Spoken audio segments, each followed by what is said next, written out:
Hey everyone, welcome back to the channel. Today, we're tackling a topic that's super helpful for anyone looking to build or rebuild their credit: how to apply for a Visa secured card. If you're new here, I'm your go-to guide for straightforward financial tips. Let's dive right in. First things first, what's a Visa secured card? It's a type of credit card that's backed by a deposit you make up front, which serves as your credit limit. This makes it ideal for folks with little to no credit history or those recovering from financial setbacks. The best part? It's a stepping stone to better financial health. Now, let's break down the application process step by step. Step 1. Check your eligibility. You'll typically need to be at least 18 years old, have a valid government-issued ID, and be able to provide a security deposit, which can range from $200 to $500 depending on the issuer. Step 2. Research and choose a card issuer.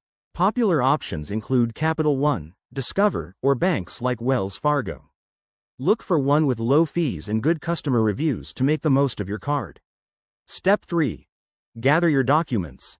You'll need things like your social security number, proof of address, like a utility bill, and your deposit funds. Having everything ready will make the process smoother. Step 4. Submit your application. Most issuers let you apply online through their website, which is quick and convenient.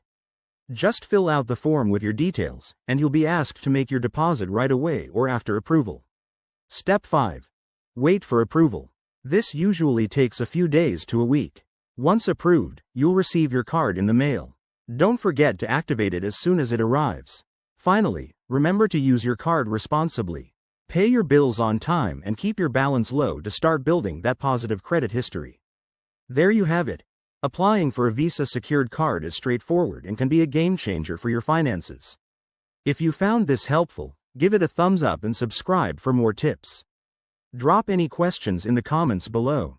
Thanks for watching, and see you next time.